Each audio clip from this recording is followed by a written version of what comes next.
Assalamualaikum warahmatullahi wabarakatuh. Bagaimana kabarnya hari ini? Sehat semua ya? Alhamdulillah. Sebelum belajar, silahkan ketua kelas memimpin doa terlebih dahulu.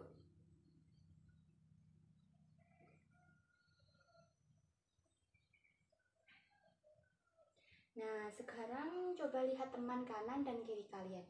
Siapa yang tidak masuk? Masuk semua ya? Alhamdulillah. Ya, sebelum Ibu lanjut ke pelajaran hari ini, ada yang masih ingat nggak pelajaran minggu lalu? Silahkan angkat tangan. Iya, silahkan. Iya, benar. Minggu lalu kita belajar tentang gaya. Coba ada yang bisa jelaskan gaya itu apa? Ya, silahkan.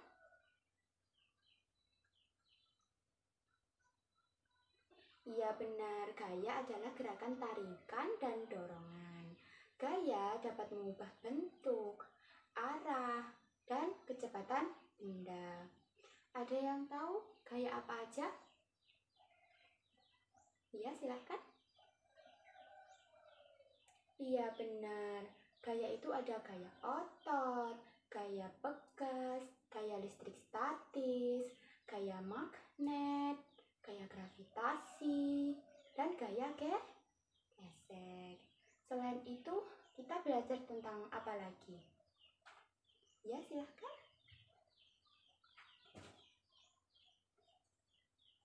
Iya benar, yaitu belajar gaya yang terdapat pada benda seperti mendorong meja, memindahkan lemari, dan lain-lain.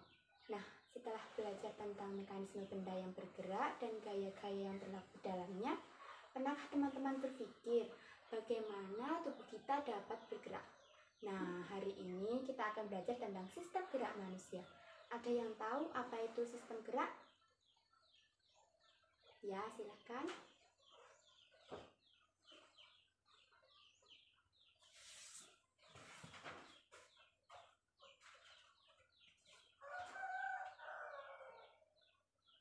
Iya benar, sistem gerak merupakan hasil kerja sama antar organ sistem gerak seperti rangka atau tulang, persendian, dan otot. Rangka atau tulang pada tubuh manusia termasuk salah satu alat gerak pasif karena tulang akan bergerak jika digerakkan oleh otot. Kerangka memiliki fungsi. Coba sebutkan apa fungsi kerangka manusia. Ada yang tahu?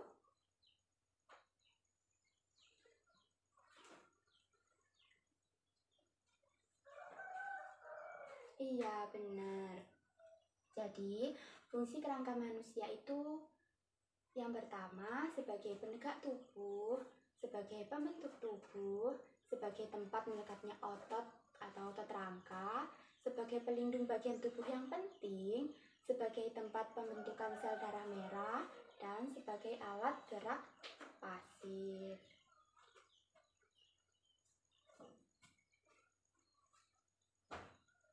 Sekarang kita akan belajar tentang kerangka manusia.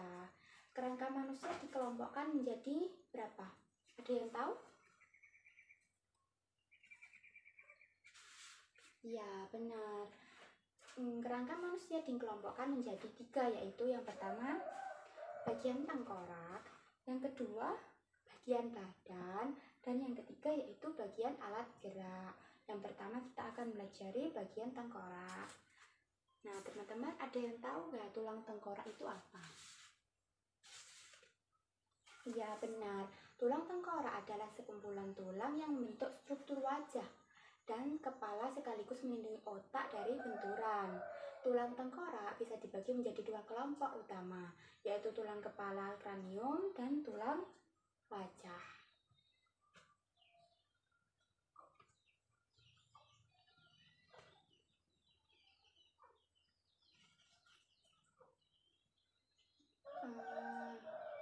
Untuk selanjutnya kita akan belajar tentang struktur tulang tengkorak yang melindungi otak atau kranium. Coba sebutkan, ada yang tahu?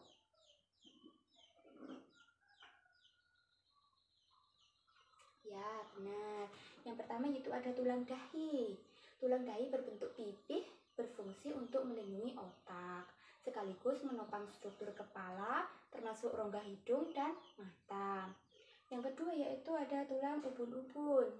Tulang ini berjumlah 2, letaknya di kedua sisi kepala dan menyatu di tengah-tengah dan tepat di belakang tulang dahi. Kemudian tulang pelipis. Tulang pelipis berjumlah 2, masing-masing di sebelah kiri dan kanan tulang tengkorak. Berfungsi membantu membentuk struktur tengkorak dan melindungi otak besar, serta membran di sekitarnya. Selain itu, tulang ini terhubung dengan banyak otot penting, termasuk otot yang mendukung gerakan mengunyah dan menelan makanan. Kemudian tulang kepala belakang. Bentuknya pipih, terletak di bagian paling belakang dari tulang tengkorak.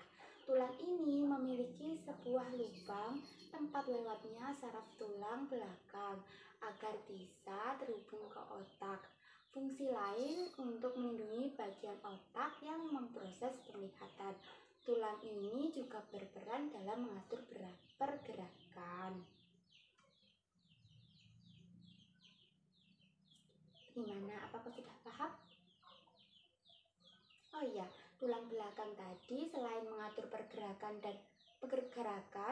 juga mengatur keseimbangan tubuh. Kemudian dilanjut ya, tulang baji. Tulang ini terletak di bawah tulang kepala belakang. Fungsinya adalah sebagai dasar bagi tulang tengkorak. Fungsi dari tulang ini adalah melindungi struktur otak dan saraf. Kemudian yaitu tulang tapis. Fungsinya adalah sebagai bagian dari kumpulan tulang yang membentuk struktur rongga hidung. Rongga sinus yang ada di dinding tulang ini juga berfungsi penting. Salah satunya adalah memproduksi lendir dan menangkap alergi berbahaya.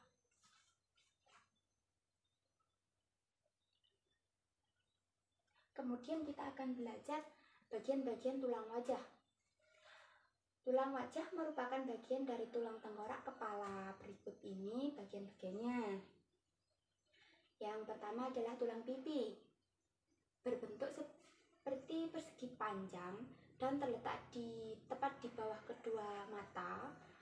Bagian depan lebih tebal dan bergerigi, yang berfungsi untuk menyatukan tulang wajah dan melindungi arteri, saraf, vena, dan organ di bawahnya. Kemudian yaitu tulang rahang atas.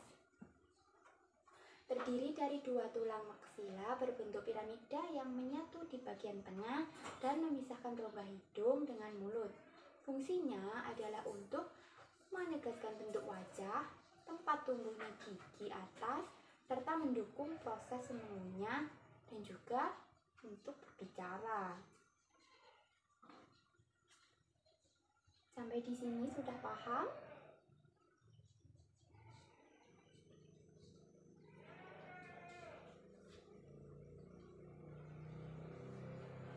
Baik, akan Ibu lanjutkan yaitu tulang lakrimal, terletak di rongga mata dengan bentuk persegi panjang. Fungsinya adalah sebagai bagian dari sistem produksi air mata. Kemudian tulang hidung, terletak di bagian tengah atas wajah, tepat di antara tulang dahi dan tulang rahang atas. Fungsinya adalah mengikat tulang rawan yang membentuk kontur tubuh. Yang membentuk kontur hidung. Kemudian tulang rahang bawah. Sini. Terdiri dari 2 bagian, yaitu melengkung secara horizontal dan vertikal yang terhubung pada kedua sisi tubuh. Fungsinya adalah membentuk bagian bawah tengkorak, struktur gigi bawah, serta membantu pergerakan mulut. Sampai di sini ada yang ingin ditanyakan?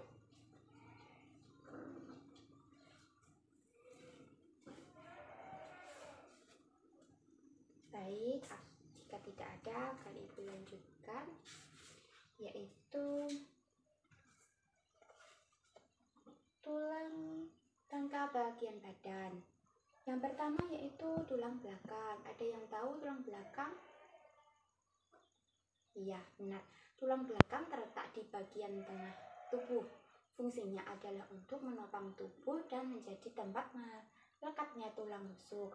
Tulang belakang terdiri dari 7 ruas tulang belakang, 12 ruas tulang punggung, 5 ruas tulang pinggang, 5 ruas tulang pelangkang, dan 4 ruas tulang ekor.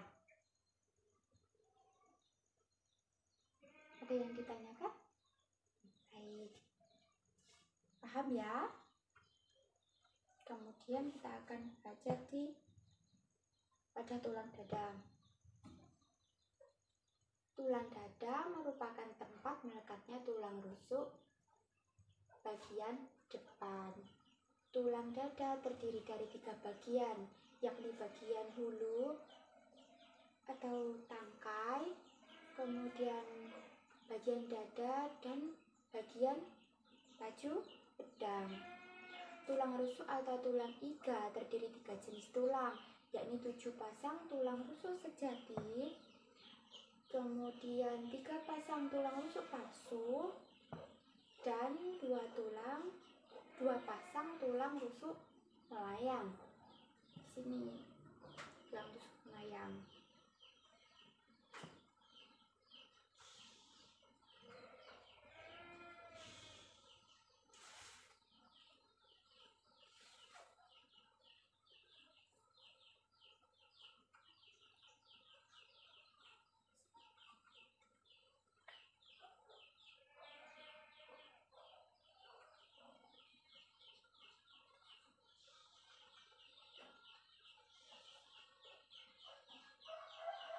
Nah, kemudian kita akan belajar mengenai tulang gelang bahu. Ada yang tahu tulang gelang bahu itu terdiri apa saja? Iya, benar. Tulang gelang bahu terdiri atas 2 tulang belikat dan 2 tulang selangka. Adapun tulang belikat merupakan tulang yang melekat pada rusuk.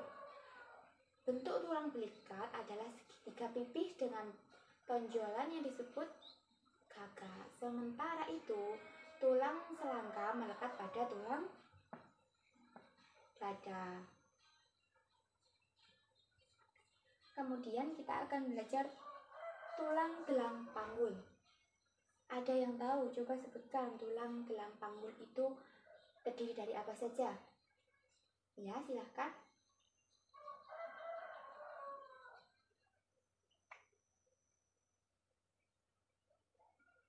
Iya, benar. Tulang gelang panggul terdiri atas 2 tulang pinggul, 2 tulang duduk, dan 2 tulang kemaluan. Ketiga jenis tulang tersebut berkaitan erat membentuk satu lingkaran yang berlubang.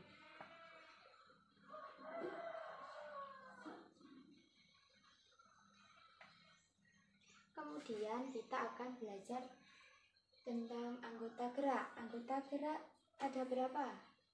Iya, ada 2 anggota gerak atas dan anggota gerak bawah. Anggota gerak atas itu apa? Tersusun dari tulang apa saja? Iya, benar. Jadi, anggota gerak atas tersusun dari tulang lengan atas, tulang penginggil, tulang hasta, tulang pergelangan tangan, dan tulang jari tangan.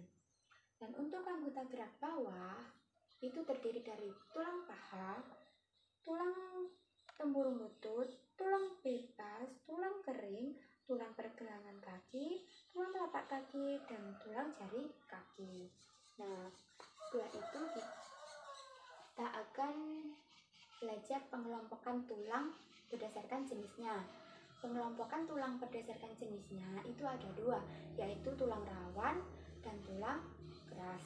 Tulang rawan adalah sebuah jaringan ikat di mana tulang yang bersifat lentur karena adanya zat-zat antar sel tulang yang banyak mengandung zat perekat dan juga zat kapur.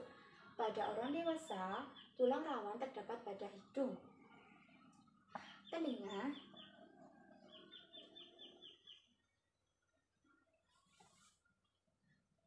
ujung-ujung tulang keras, dan sendi atau tempat sambungan antar tulang. Di sini adalah tulang rawan, di mana tulang pada persendian seperti tulang pada lutut. Kemudian kita akan belajar tentang tulang keras.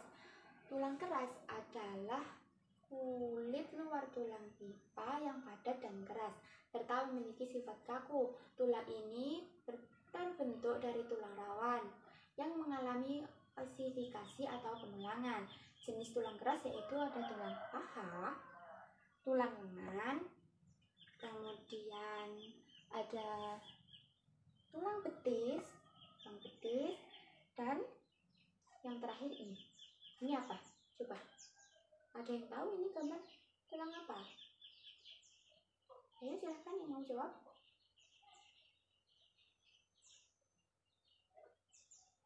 Iya, ada yang tahu?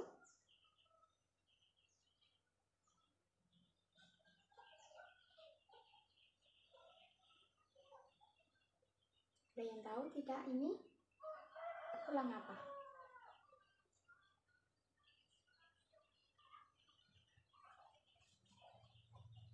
Silahkan angkat tangan. Ya, benar. Ini adalah tulang selangka. Kemudian yaitu pengelompokan tulang berdasarkan bentuknya. Ya, yang pertama ada tulang pipa. Tulang pipa memiliki bentuk silindris dan berlubang di bagian tengah. Fungsinya, tulang yang berisi sumsum merah dan kuning ini adalah tempat pembentukan sel darah merah. Adapun yang termasuk tulang pipa adalah tulang paha, tulang lengan atas, tulang kering, tulang betis, ruas-ruas jari tangan, ruas-ruas jari kaki, tulang hasta, dan tulang penguntil. Kemudian tulang pipih. Tulang pipih berbentuk pipih dan tipis. Tulang pipih berisi sumsum merah dan berfungsi untuk melindungi bagian tubuh di bawahnya. Tulang yang termasuk jenis tulang pipih adalah tulang kepala atau tengkorak, tulang rusuk, tulang dada, dan tulang belikat. Kemudian ada tulang apa? Yang termasuk penggolongan tulang berdasarkan bentuknya. Ayo, kurang 2 lagi. Ya, tulang pendek. Tulang pendek memiliki bentuk yang bulat dan pendek. Sama seperti tulang pipih, tulang pendek juga berisi sumsum merah. Fungsi tulang pendek adalah pembentukan sel darah merah dan sel darah putih. Yang termasuk tulang pendek adalah ruas-ruas tulang belakang, tulang pergelangan tangan, dan tulang pergelangan kaki. Kemudian yang terakhir adalah tulang tidak beraturan. Sesuai dengan namanya, tulang tidak beraturan memiliki bentuk yang kompleks. Adapun tulang yang termasuk tulang tidak beraturan adalah tulang rahang, tulang kepala, dan ruas-ruas tulang belakang.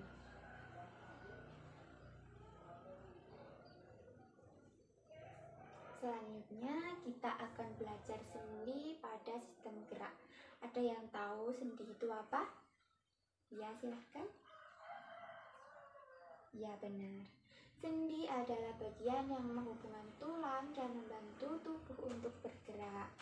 Nah, di sini ada beberapa jenis sendi. Yang pertama yaitu sendi peluru. Sendi peluru menghubungkan antar tulang yang mempunyai satu ujung bulat yang masuk ke ujung tulang lain yang berongga seperti mangkok. Adanya sendi ini memungkinkan tulang-tulang tersebut dapat diayunkan ke arah manapun. Sendi ini dapat membentuk gerakan sangat bebas. Contoh dari sendi peluru yaitu sendi antar tulang lengan atas dan tulang belikat, serta antar tulang pinggul dan tulang paha. Ini adalah contoh dari sendi peluru. Kemudian ada sendi apa lagi? Ada yang tahu selain sendi peluru? Ya, silakan. Ya, ada sendi engsel. Tipe sendi ini mempunyai gerakan satu arah, ada yang ke depan dan ada yang ke belakang seperti engsel pada pintu. Sendi ini lebih sempit dibandingkan sendi peluru. Contoh dari sendi engsel adalah sendi pada siku dan lutut. Kemudian ada sendi putar. Pada sendi putar, salah satu tulang berfungsi sebagai poros dan ujung tulang yang lain membentuk cincin yang dapat berputar pada poros tersebut. Contohnya adalah persendian yang terdapat di antara tulang tengkorak dengan tulang leher. Sendi tersebut memungkinkan kepala kita berputar, mengangguk, dan mengeleng. Kemudian ada sendi pelana. Pertemuan antara dua tulang yang membentuk seperti pelana. Sendi ini dapat menggerakkan tulang ke dua arah, yaitu ke muka dan ke belakang, ke samping. Kemudian ada sendi geser. Sendi geser menghubungkan antara dua tulang yang memiliki permukaan yang datar. Prinsip kerja sendi ini adalah satu bagian tulang bergerak menggeser di atas tulang lain. Sendi ini memungkinkan tulang bergerak ke depan dan ke belakang. Contoh sendi geser yaitu pada tulang-tulang pergelangan tangan dan pergelangan kaki dan di antara tulang belakang. Sendi ini merupakan sendi yang paling sering digunakan dalam melakukan aktivitas sehari-hari seperti mengambil buku, naik tangga, untuk makan, dan beberapa aktivitas lainnya. Baik, sampai di sini ada pertanyaan? Sebelum Ibu lanjut ke selanjutnya, jika tidak ada, akan Ibu lanjutkan pada yaitu otot pada sistem gerak. Ada yang tahu otot itu apa? Iya, silakan. Nah, otot adalah sebuah jaringan dalam tubuh manusia yang berfungsi sebagai alat gerak aktif yang menggerakkan tulang. Ada beberapa jenis otot. Coba sebutkan. Iya, benar. Yang pertama yaitu ada otot polos. Otot polos terdapat pada dinding lambung, usus halus, rahim, kantong empedu, dan pembuluh darah. Ciri dari otot polos adalah berinti satu, berbentuk gelondong, dengan dua ujung runcing, bekerja lamban, dan di luar kesadaran. Namun, tidak mudah lelah. Ini seperti ini ya otot polos. Kemudian yaitu otot lurik atau otot rangka. Ada yang tahu otot lurik atau rangka itu apa? Iya, otot ini menempel pada tulang kerangka manusia sehingga dikenal sebagai otot rangka. Otot lurik dibagi menjadi dua, yaitu otot merah atau banyak mioglobin yang mengikat oksigen, dan otot putih, sedikit mioglobinnya. Ciri dari otot lurik ini tadi berinti banyak, berbentuk silindris, dan terlihat bermotif lurik sebab memiliki kandungan protein aktin dan miosin. Otot ini bekerja di bawah perintah otak. Kemudian yang ketiga yaitu otot jantung. Otot jantung. Ada yang tahu otot jantung itu apa? Ya, otot jantung hanya ditemukan di jantung. Otot jantung memiliki garis-garis seperti otot rangka. Ciri otot jantung yaitu bentuk serabut lurik dan bercabang. Inti sel banyak, bekerja otomatis tanpa perintah dari otak. Sampai di sini ada yang ingin ditanyakan? Baik, jika tidak ada pertanyaan, akan Ibu lanjutkan pada gangguan sistem gerak. Yang terlihat pada gambar, ini termasuk gangguan pada sistem gerak. Coba sebutkan, apa ini?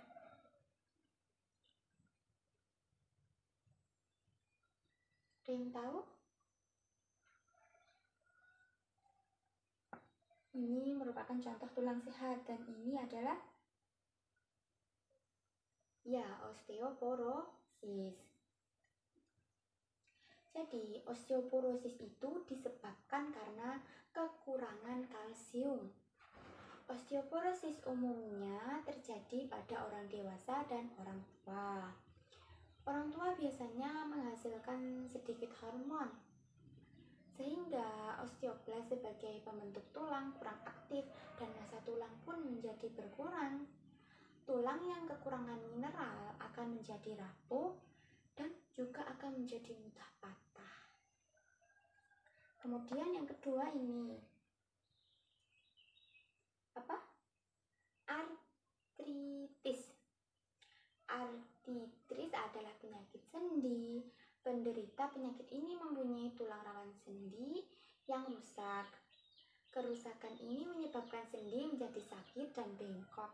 Terkadang sendi yang terkena penyakit artritis tidak dapat digerakkan, bahkan ada yang kaku.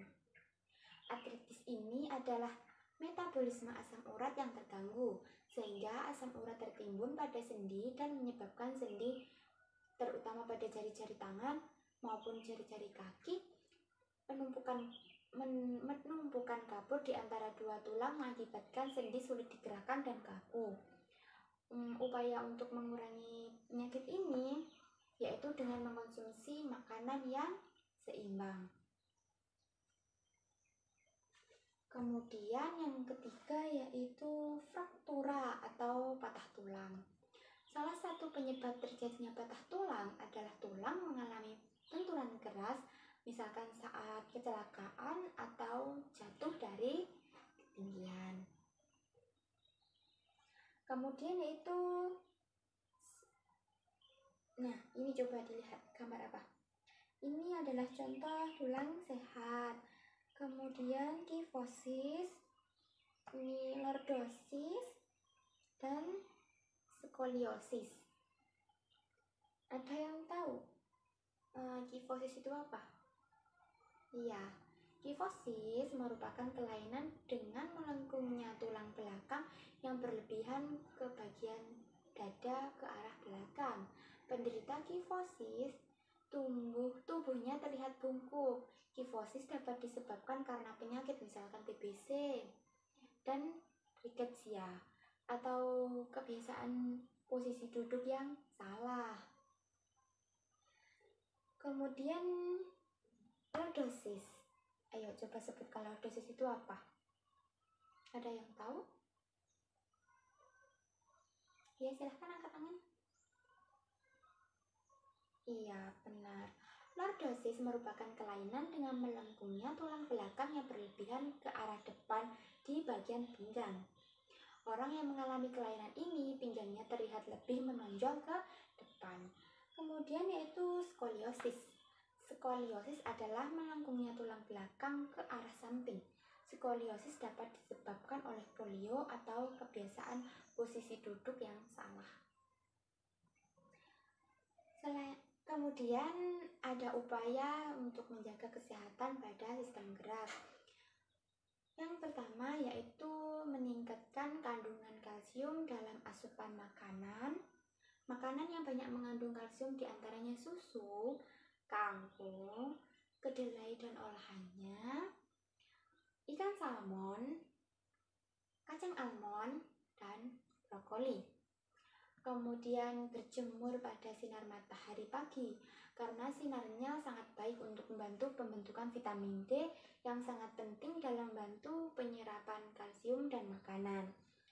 Kemudian memperhatikan asupan vitamin D dengan makan makanan yang mengandung vitamin D. Makanan yang mengandung vitamin D diantaranya telur, produk olahan dari kedelai, minyak ikan, ikan berlemak, hati sapi, dan udang. Kemudian memperhatikan aktivitas yang cukup setiap harinya. Aktivitas fisik seperti jalan kaki, jogging, tenis, menaiki tangga, dan dapat membantu terbentuknya tulang yang kuat dan memperlambat proses kerapuhan tulang pada tubuh. Kemudian menghindari kebiasaan sikap tubuh yang salah, misalkan dengan cara duduk yang benar, yaitu tulang belakang harus dalam posisi tegak atau tidak membungkuk. Kemudian saat tidur sebaiknya memakai alas yang datar dan padat agar posisi tulang belakang itu tetap lurus. Baik, sampai di sini ada yang ingin ditanyakan?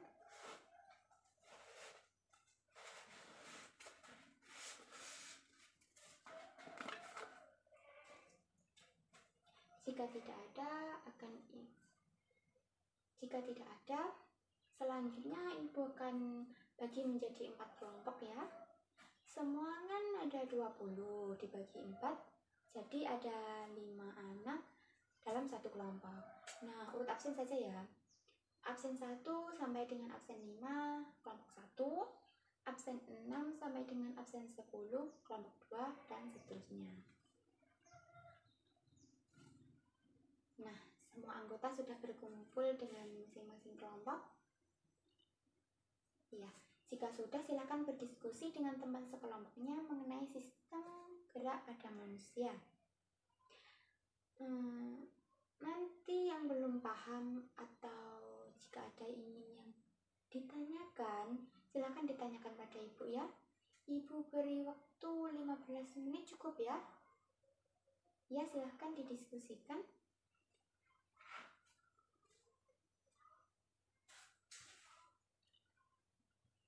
Nah, teman-teman, waktunya sudah habis. Selanjutnya, setiap kelompok maju ke depan, mempresentasikan hasil diskusi kelompok ya. Silahkan untuk kelompok 1 untuk menyampaikan hasil diskusi di depan. Dan untuk teman-teman yang tidak berpresentasi, jika tidak paham, silahkan bertanya pada kelompok yang di depan ya.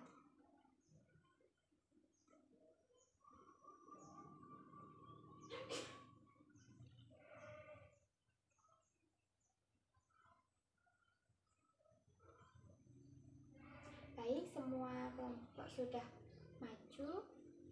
Sekarang kita akan, jika ada yang ditanyakan silakan. Baik. Nah, ada yang ingin ditanyakan? Jika tidak ada, kesimpulan pembelajaran kita pada hari ini yaitu mengenai sistem gerak manusia. Ada yang ingin disampaikan? Ya, benar. Ibu ulangi ya, jadi sistem gerak merupakan hasil kerjasama antar organ sistem gerak seperti rangka atau tulang, persendian, dan otot. Rangka atau tulang pada tubuh manusia termasuk salah satu alat gerak pasif, karena tulang akan bergerak jika digerakkan oleh otot. Otot adalah sebuah jaringan dalam tubuh manusia dan berfungsi sebagai alat gerak aktif yang menggerakkan tulang. Dan yang menghubungkan tulang satu dengan tulang yang lainnya merupakan sendi. Jenis sendi yaitu ada sendi peluru, sendi engsel, sendi putar, sendi pelana, dan sendi geser. Tulang ada tulang rawan dan ada tulang keras. Untuk minggu depan kita akan belajar mengenai sistem gerak pada hewan. Baik, Ibu rasa cukup pembelajaran pada hari ini. Jika ibu ada salah, mohon dimaafkan ya. Untuk mengakhiri pembelajaran pada hari ini, kita berdoa dahulu. Untuk ketua kelas, silahkan memimpin doa.